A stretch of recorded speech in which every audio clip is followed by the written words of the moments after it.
ওই মনে করছে আমার কলজার টুকরা মেয়ে, আমার সারা আদরের মেয়ে, ও তো আমার কাছে আসবে।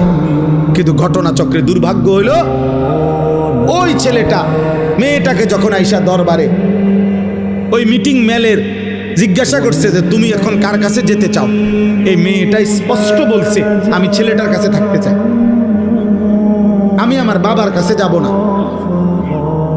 এই বাবা রবিয়া গোত্রের সর্দার লজ্জিত আর অপমানিত হয়ে মাথাটা নুয়াইয়া উনি বাড়িতে চলে আসছে।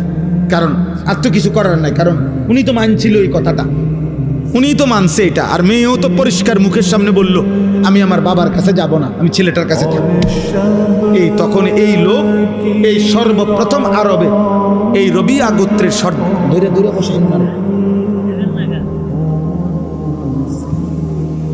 বসেন জি, রবিয়া গোত্রের এই সর্দারের আরেকটা ছোট মেয়ে ইতিমধ্যে